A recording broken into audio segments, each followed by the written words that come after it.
I think you'll find that most of the wrestlers today they didn't get their wrestling skills watching a lot of the guys before me. Like, and I'm not trying to put anyone down, but like sort of the muscle man era and the bodybuilder era, like the Warrior, Hogan, the days of wrestling being one tackle, drop down, get it again, like the slow guys that weren't creating. Like when I got into the business, there was a lot of guys that had stopped creating, and wrestling was becoming a routine.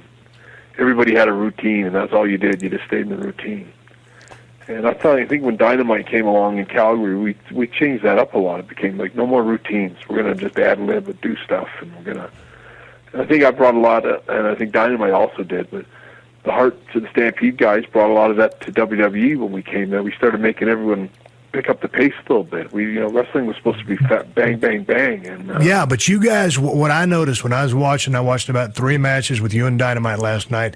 You guys had a hell of a pace going, but yeah, between the bumps, between the holds, stuff in transition. I mean, once you knocked a guy down, whether it was you or Dynamite, and both of you guys were selling your asses off. I mean, it was Picasso and Rembrandt on the salesman aspect of that match, and great offensive moves. But you guys weren't rushing through the process. You were taking your time.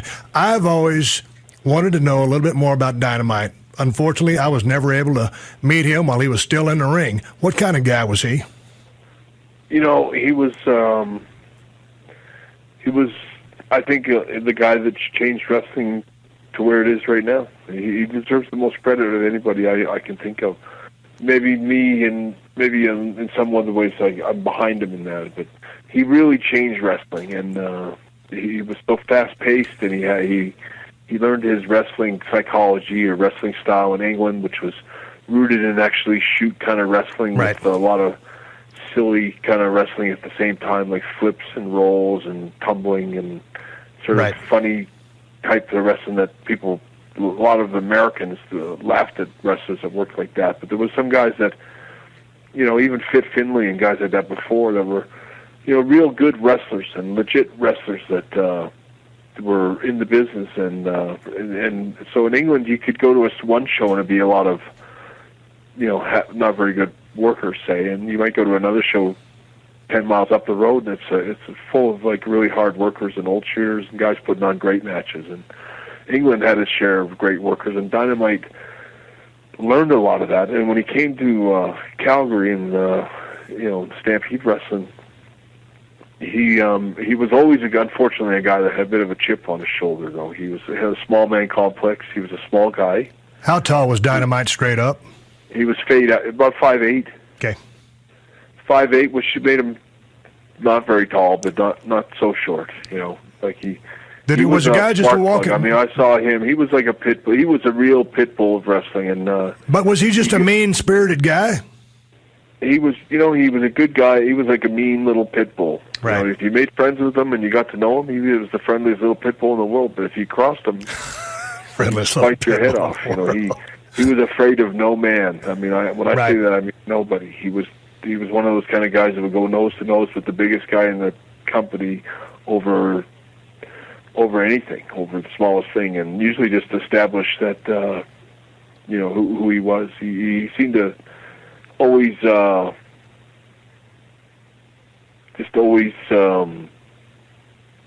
to be the toughest guy in the room, and generally was accorded that respect all the time, because he a lot of times, pretty much despite his size, he was the toughest guy in the room. He was a tough, really tough little guy. When I watched you guys in the ring from your earlier matches back in the day, you guys were just seemingly so on the same page and had such chemistry. Was it like that the first time you locked up? Was it something that was acquired?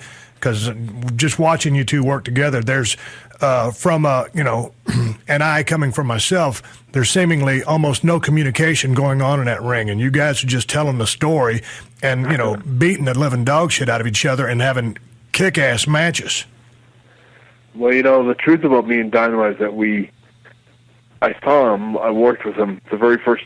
I had actually had I had my first wrestling match, I think, the week before, and then they asked me to go again, and I said, I didn't want to go. I said, I'm just learning how to wrestle. I was going to Puerto Rico, and but they sent me around on the road trip because they were short one guy, and somebody else was wrestling Dynamite, and they promised me a real easy match with sort of an old veteran guy that was going to, lead me through the moves and kind of make sure I looked okay. And so I had it all planned. I had the whole match set up, and it was really easy, or at least for me, it was hard. But something happened, and the guy wouldn't work with Dynamite, and they switched it. And told me that I had to wrestle him. I said, I can't wrestle an English guy. I know how to take a few bumps and stuff, but I don't know how to wrestle. I just started. I had my first match last week. Yeah. Give me a break. Like, I can't do a bunch of flips and rolls. I'd already seen Dynamite stuff. Right. And they made me wrestle Dynamite. And Dynamite sitting in the dressing room watching me sort of make this big thing. I remember I kept telling him, it's not that I don't want to wrestle you, it's just that I don't know how to wrestle you. But he took offense to all that. And he broke me in Dynamite style. We worked for most of the match, but every now and then he just kicked me in the face as hard as he could, or he just suplexed me over the top rope, like right onto the floor, or like it was just. Dude, was that a shoot? Huh? Was that a shoot? Yeah, that was a shoot.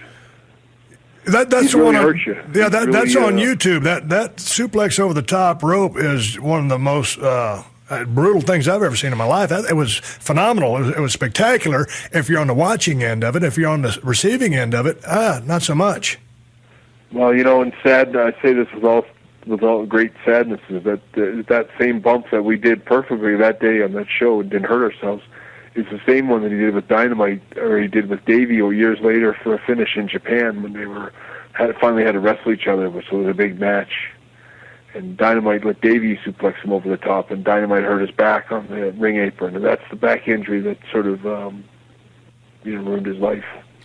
Was that the back injury? Because I thought it was in a tag match where seemingly he kind of almost tripped coming off the rope. You heard him wrestling Morocco and Orton somewhere in Hamilton. But that was the match that kind of broke the match that really did it when he first.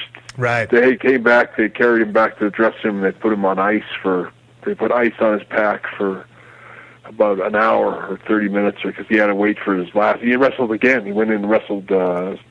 That was a Tiger Mask, but he wrestled another mask guy and won the title that week, or with that time in Japan. But I mean, I just know that he always had problems with his back.